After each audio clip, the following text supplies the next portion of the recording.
എന്തോന്ന് ടാസ്കടെ ഇപ്രാവശ്യം. എന്തായാലും ഇതൊരു ഭയങ്കര സംഭവം തന്നെ.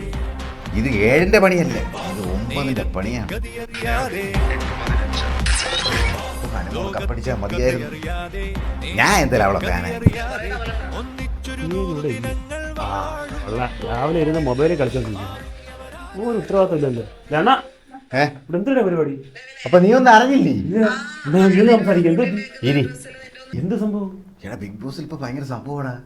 ഓ ബിഗ് ബോസാ? അതേ ശരി. അപ്പൊ നിങ്ങൾ എന്നെ കുറ്റപ്പെടുത്ത നിങ്ങൾ ഫുൾ എപ്പിസോഡിൽ നിന്ന് കാണുമല്ലേ? ഒന്നും പറയണ്ട. എടാ ഞാൻ മുമ്പ് രേണു സുധി ഇല്ലേ, അവളുടെ ഫാനായിരുന്നു. അവൾ അവിടെ കൂടി ഞാൻ ബിഗ് ബോസ് കാണൂലായിരുന്നു. പക്ഷെ ഇപ്പൊ അനുമോൾ, അവളൊരു സംഭവമാടാ. ഞാൻ ഇപ്പൊ അവളെ ഫാനാണ്, ബിഗ് ബോസിന്റെ ഫാനായി. അപ്പൊ നിങ്ങൾ അനുമോളുടെ എല്ലാ എപ്പിസോഡും കാണാറുണ്ടല്ലേ? എന്താ ഇത്? പിന്നെ വേറൊരു സംഭവം ഇവിടെ നടന്നു. ആ ഷിയാസ് കരീമില്ലേ, അവൻ അനുമോളുടെ പ്ലാച്ചി എടുത്ത് വെളിയിറങ്ങിടാ. അനുമോളുടെ പ്ലാച്ചി എടുത്ത് വെളിയിറങ്ങുന്ന? എടാ അനുമോളുടെ പാവക്കുട്ടി പ്ലാച്ചി അതെടുത്ത് അവൻ വെളിയിറങ്ങിയത്. അല്ല, എന്നിട്ട് പ്ലാച്ചി തിരിച്ചു കിട്ടിയ? പിന്നെ പ്ലാച്ചി ഇല്ലാതെ അനുമോക്ക് ഒരു ജീവിതമുണ്ടോ? അടുത്ത എപ്പിസോഡിൽ ലാലേട്ടൻ വന്നപ്പോ പ്ലാച്ചിയെ തിരിച്ചു കൊടുത്തു. അല്ല, വേറൊരു കാര്യം ഇടയ്ക്ക് ഞാൻ അറിഞ്ഞു. ഈ ആദിലെ നൂറെ ഒരുമിച്ച് വന്ന ആൾക്കാരല്ലേ, അവരുണ്ട് ഇപ്പൊ പിണങ്ങി മാറിക്കണം എന്ന് പറയുന്നത്. അതെന്ത് സംഭവം പിണങ്ങിയത്?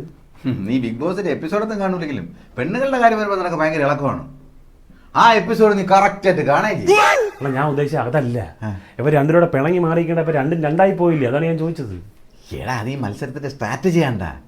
ഇപ്പൊ കണ്ടോ അവര് രണ്ടും രണ്ടായിട്ട് കളിച്ചപ്പോഴേ എന്ത് സൂപ്പറാണ്. അവൻ മനപ്പുറം മാറ്റി നിർത്തിയേക്കണല്ലേ? ഇതൊന്നും അറിയത്തില്ലേ നിനക്ക്?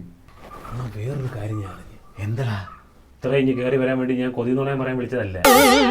തൊട്ട് വീക്കെൻഡ് എപ്പിസോഡിൽ മോഹൻലാൽ ഇല്ലെന്ന് പറയുന്നത്, ലാലേട്ട ഇല്ലെന്നാണ് പറയുന്നത്. പിന്നെ നീ ആങ്കർ. നിങ്ങൾ എന്താ എന്നെ കളിയാക്കുന്ന? പിന്നെ ഇത് പ്രേക്ഷകർ പറയുന്നത് ഇനി തൊട്ടുള്ള വീക്കെൻഡ് എപ്പിസോഡിൽ ലാലേട്ടൻ വരത്തില്ലെന്ന്. അതൊക്കെ ഗോസിപ്പുകളല്ലേ. ബിഗ് ബോസ് ഉള്ളിടത്തോളം കാലം ലാലേട്ടൻ തന്നെയാണ് ആങ്കർ. മാത്രമല്ല ഇപ്രാവശ്യം അനുമോള് കപ്പ് അടിക്കുകയും ചെയ്യും. ശരിയല്ലേ? തന്നെ